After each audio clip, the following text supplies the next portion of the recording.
नमस्ते दोस्तों, स्वागत है आपका उपागम एकेडमी पे। चलिए दोस्तों, आज हम बात करेंगे लोथल के बारे में। दोस्तों, इससे पहले हमने आपको बहुत सारे हड़प्पा स्थल के बारे में बता दिया।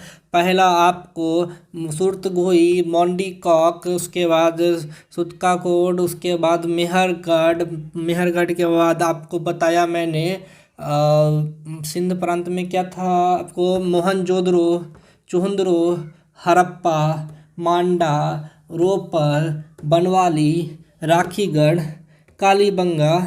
उसके बाद दोस्तों आपको बताया धोलावीरा। अब बात करेंगे लोथल के बारे में। तो दोस्तों, लोथल गुजरात में है जो भोगवा नदी के किनारे है। और इसकी खोज श्री रंगनाथ राव ने की थी। श्री रंगनाथ राव ने की थी। कहाँ पड़ता है दोस्तों? जिला अहमदाबाद।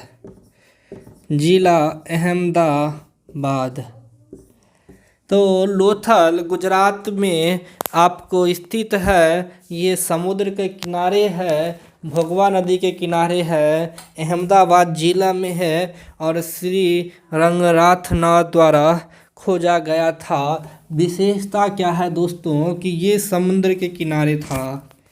ये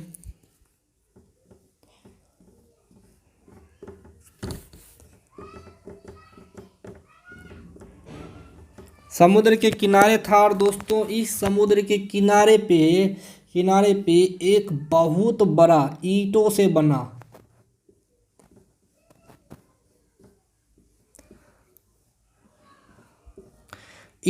बना गोदीबारा।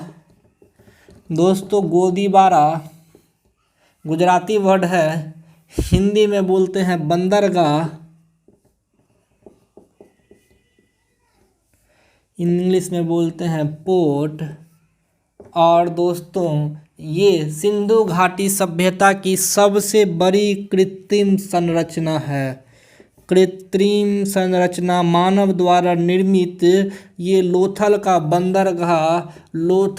बंदरगाह आपको सबसे बड़ी कृत्रिम संरचना है हड़प्पा कालीन सभ्यता की। ये ईंटों से बना बंदरगाह था जहाँ पर सामान इधर से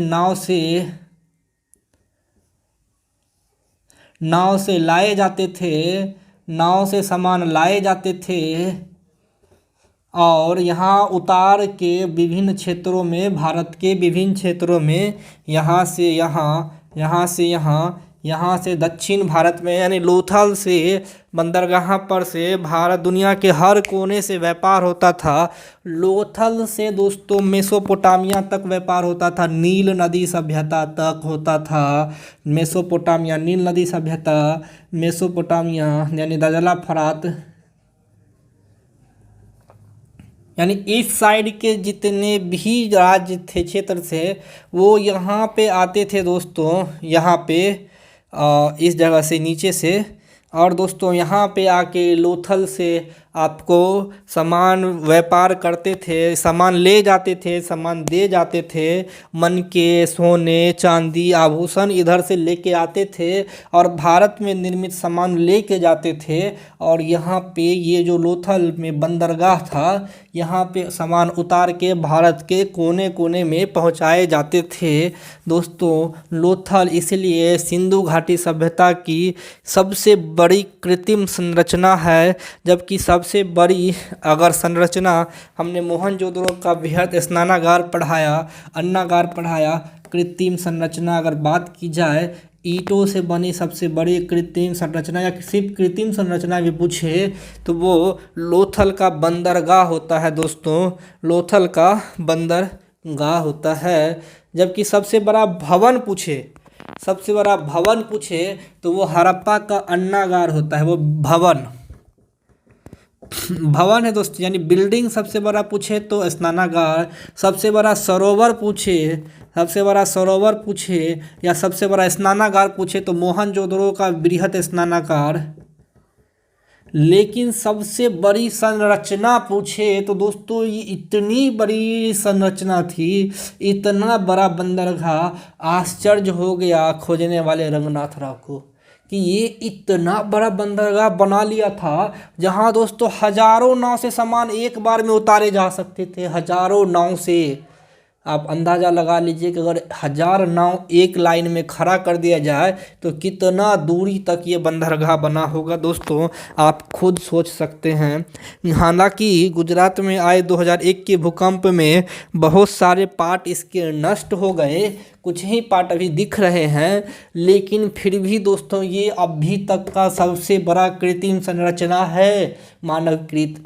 आप विश्वास करोगे दोस्तों कि इतना बड़ा बंदरगाह उस समय हाथ से बना दिया, ईंटों से जोड़ जोड़ के, जो कि दोस्तों हजारों नाव से सामान उतारे जा सकते थे एक बार में। आप अंदाज़ा लगा के देख लेना।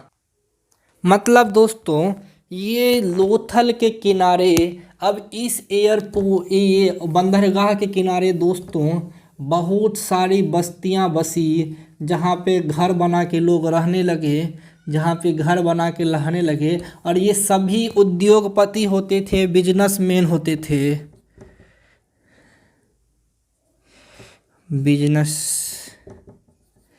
बिजनेसमैन होते थे दोस्तों। ये सभी उद्योगपति बिजनेसमैन होते थे। औद्योगिक बस्तियां थी, यानी बिजनेसमैनों का घर था। कौन?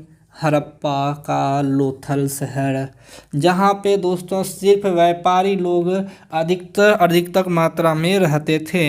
इसके अलावा दोस्तों यहाँ पे युगल समाधान मिला है, जो कि हमने कालीबंगा में भी पढ़ाया था। युगल समाधान मतलब स्त्री और पुरुष को एक साथ दफना दिया जाना, स्त्री और पुरुष को एक साथ दफना दिया जाना। अग्नि वेदिकाएँ मिली है, यानी कोई कि हवन कुंड मिला है। अग्नि वेदिका का मतलब हवन कुंड मिला है, अग्नि वेदिकाएँ मिली है, यानी कि हवन कुंड मिला है दोस्तों। इसके अलावा नाव के खिलौने मिले हैं। इससे पता चलता है कि यहाँ पे खिलौनों का व्यापार भी होता था, और नाव से तो लोग परिचित ही थे। आखिर इतना बड़ा पोर्ट बनाया किस लिए था? नाव से ही तो व्यापार होता था। और हड़प्पा के लोग जो चीज़ को देख लेते थे उसकी कलाकृतियाँ या तो मिट्टी या तो कांसे या तो तांबे के रूप में उसको बना देते थे। दोस्तों एक सबसे विशेष चीज़ यहाँ पे था, यहाँ पे दोस्तों आजकल जैसे हम लोग 1 केजी, 2 केजी, 3 केजी के बटखरे देखते हैं ना दोस्तों, वहाँ पे आपको 4 के अनुपात में 4, 16, 64, 128 इसके अनुपात में दोस्तों बटखरे मिले हैं। मतलब आप समझ सकते हैं कि हम लोग वहाँ पे 4, 16, 64, 128 के अनुपात में बटखरे मिले हैं दोस्तों।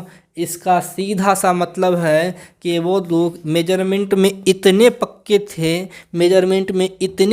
थे कि दोस्तों व्यापार करने के लिए वे लोग जिस बटखरे का प्रयोग करते थे, वे लोग आज के 1 केजी 2 केजी का जो पैमाना है, मानक पैमाना, उस मानक पैमाना को उस समय अपनाते थे। और ये मिला कहाँ से दोस्तों? बटखरा तो हर जगह से मिला, लेकिन ये मापन वाला, पैमाना वाला बटखरा कहाँ से मिला दोस्तों? लोथल से मिला। कहाँ से मिला? लोथल से मिला दोस्तों। आश्चर्य वाली बात है कि इतना सटीक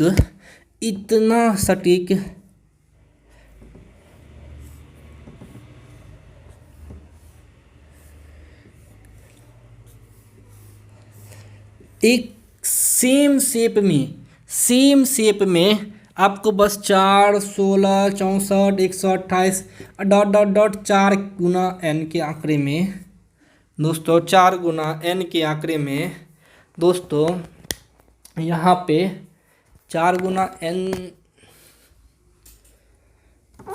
नहीं, 4 पे पावर n बोलो, ठीक है। तो इसके आंकड़े में दोस्तों बटखरे मिले एकदम सेम शेप में दोस्तों यहाँ पे मिले हैं। इसके अलावा दोस्तों यहाँ पे चावल के अवशेष मिले हैं। लोथल में, भारत में अगर चावल के अवशेष मिले हैं सबसे प्राचीन, तो वो मिले हैं लोथल से। लगभग बोला जाता है 2000 से 2500 BC पहले का ये चावल के दाने जो मिले हैं लोथल से वह 2000 से 2500 BC पहले का था दोस्तों।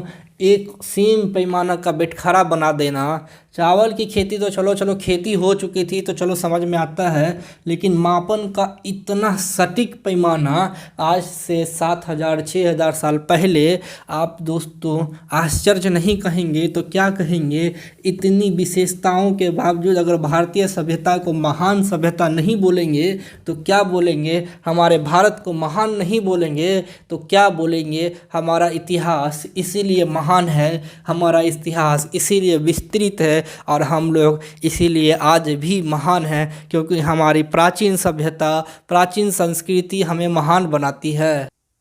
तो दोस्तों लोथल से और क्या क्या मिला है तो हम उस पर चर्चा करते हैं दोस्तों। तो लोथल से और मिला है दोस्तों एक विशाल व्यापारी का घर। हमने पहले ही बोला कि लोथल जब बंदरगाह शहर था और वहाँ औद्योगिक बस्तियाँ थी तो व्यापारिक तो होंगे ही। एक विशाल व्यापारी का भवन मिला है। कहाँ दोस्तों? लोथल में जहाज नाव के खिलौने मिले हैं, जो दोस्तों हम पहले ही बोल चुके हैं। युगल समादान मिला है। युगल मतलब स्त्री पुरुष का एक साथ दफन होना। युगल समादान, स्त्री पुरुष को एक साथ दफन होना। अग्नि वेदिकाएँ दोस्तों, अग्नि वेदिका मतलब हवन कुंड मिलना। आपको दोस्तों 4 के अनुपात में 4 के रेशियो में बटखरे मिलना। 4 के रेशियो में बटखरे मिलना दोस्तों, ये सभी के सभी चीज़ें लोथल से मिली है। इसके अलावा दोस्तों लोथल से जब व्यापार होता होगा तो क्या क्या व्यापार होता होगा? हाथी के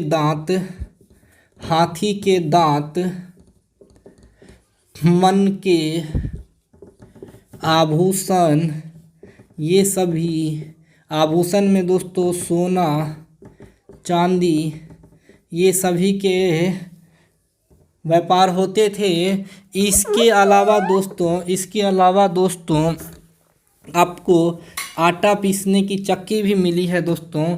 आटा पीसने की चक्की, अगर ये क्वेश्चन पूछ दिया जाए तो पीसने की चक्की ओखली दोस्तों मिली थी हमको हड़प्पा से। जो हम बताए थे कि एक चबूतरे पे यहाँ पे जो विशाल अन्नागार था जो 6 कुष्ठों में था, यहाँ मजदूर का घर था, यहाँ पर वो चबूतरे पे ओखली मिली थी। उस ओखली में हो सकता है कि जो अनाज पीसा जाता होगा, लेकिन पीसने की चक्की जो आजकल हम लोग देखते हैं इस आकृति की, जो हाथ से घुमाया जाता था दोस्तों, जो अभी भी घरों में मिलता है।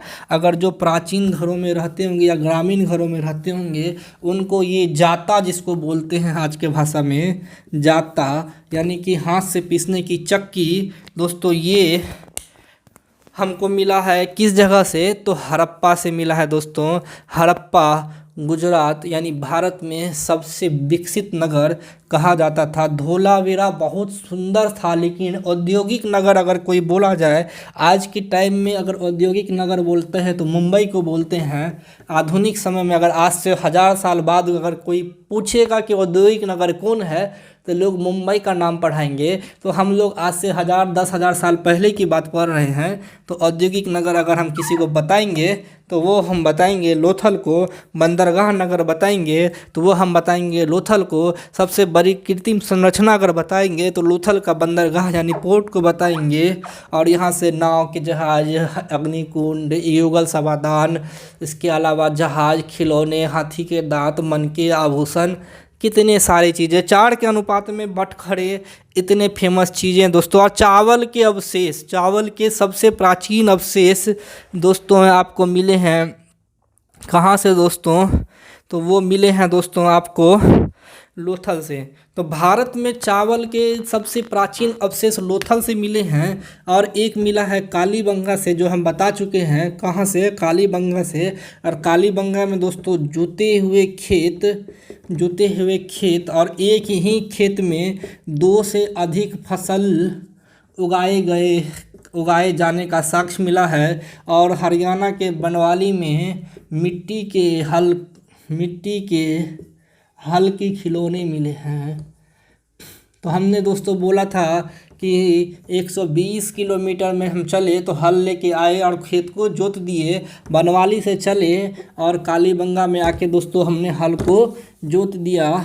इस तरह से हल से खेत को जोत दिया, हल को नहीं जोता, हल से खेत को जोत दिया। दोस्तों इतना विस्तृत अध्ययन करने के बाद दोस्तों अगर आपको अभी भी कोई दिक्कत हो तो आप कमेंट करें, हमको बोले कि आप समझ में नहीं आ रहा। एक एक क्षेत्र एक एक पॉइंट को दोस्तों बताए हैं, हम एक भी पॉइंट मिस नहीं किए हैं। अब दोस्तों मात्र 2 चीज़ रह गया।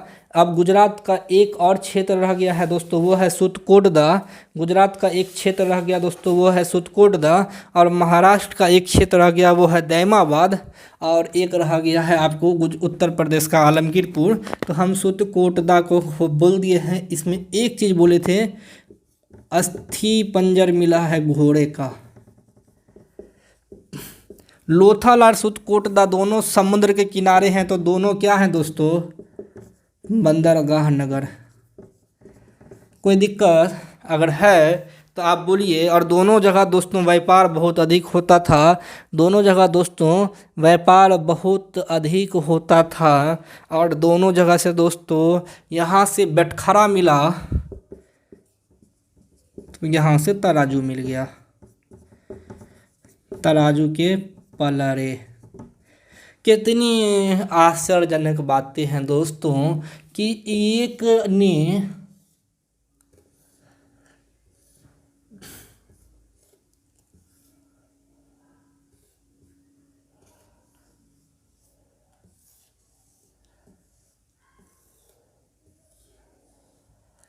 दोस्तों एक जगह था सुतकोटदा जहाँ से मिला तराजू, और एक जगह था लोथल जहाँ से मिला बटखरा।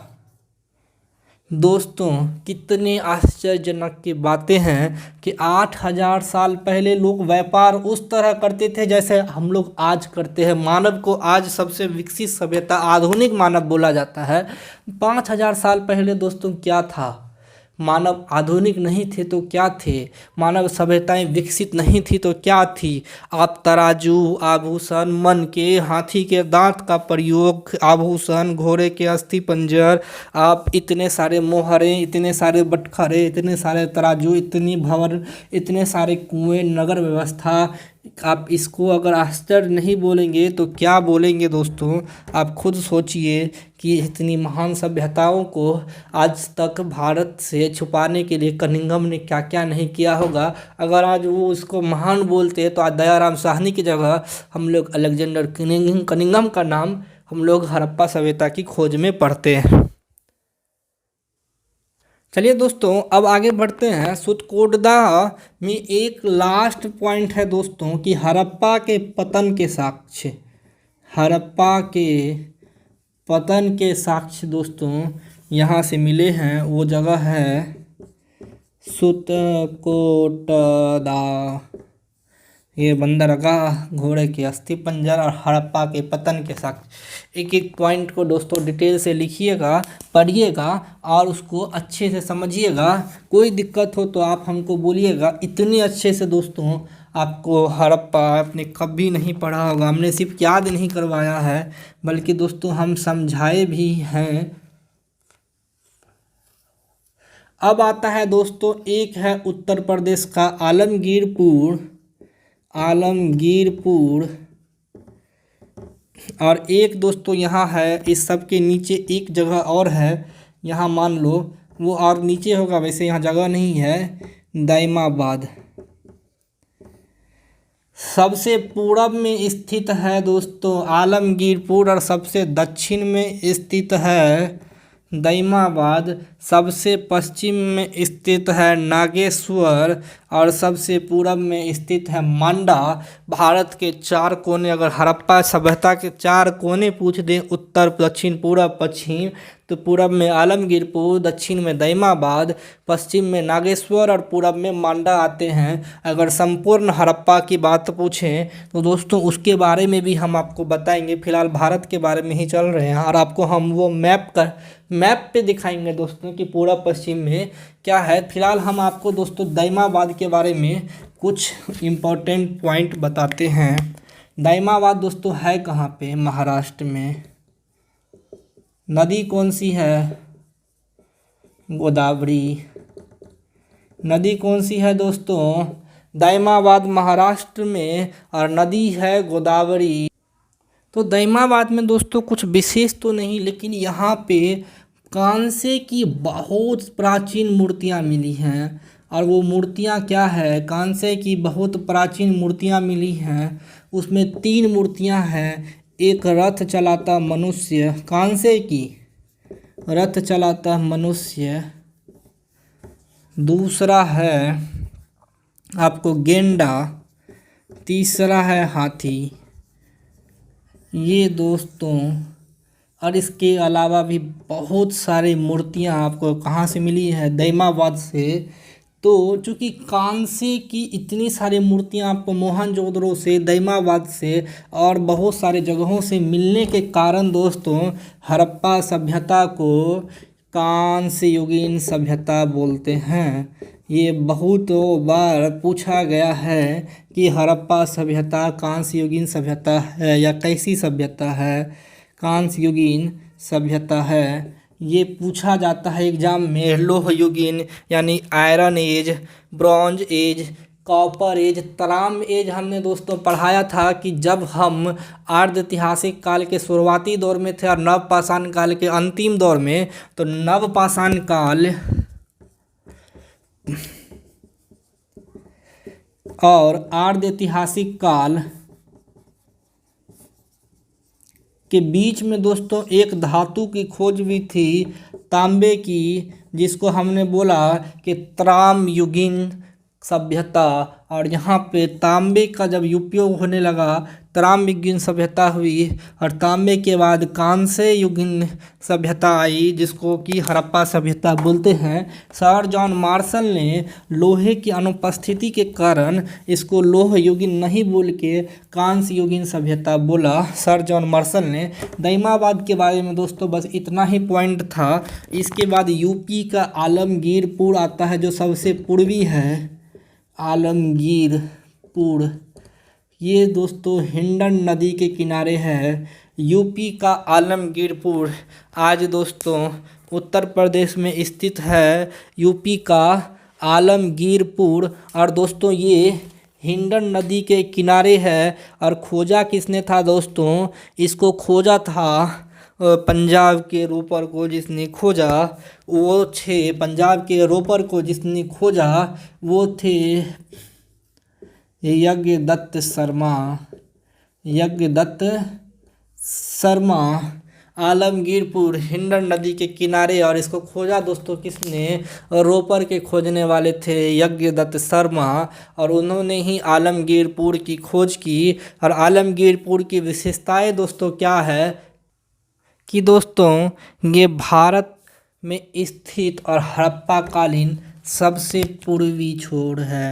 सबसे पूर्व की ओर स्थित हड़प्पा कालीन क्षेत्र पूछा जाता है तो वो आलमगीरपुर है। इसके अलावा दोस्तों कुछ नहीं याद रखना है। अगले क्लास में दोस्तों हम हड़प्पा से संबंधित कुछ महत्वपूर्ण प्रश्न और कुछ महत्वपूर्ण फैक्ट देखेंगे। उसमें जानेंगे हड़प्पा से संबंधित महत्वपूर्ण फैक्ट के बारे में कि हड़प्पा में और क्या क्या ऐसी चीज़ें हैं जिसको एग्ज़ाम वाले ज़्यादा ध्यान देते हैं और हम लोगों को उसको देखना है। जैसे कि हड़प्पा के इस आकृति, हड़प्पा कालीन आकृति त्रिभुजाकार थी, यानी पूरा अगर हड़प्पा के क्षेत्र को देखा जाए तो वो इस आकृति में आता है। हड़प्पा कालीन क्षेत्र को अगर देखा जाए तो वो त्रिभुजाकार आकृति में आता है। इससे संबंधित दोस्तों और भी बहुत महत्वपूर्ण पॉइंट है जिसको दोस्तों हम अगले क्लास में जानेंगे। आज के लिए धन्यवाद।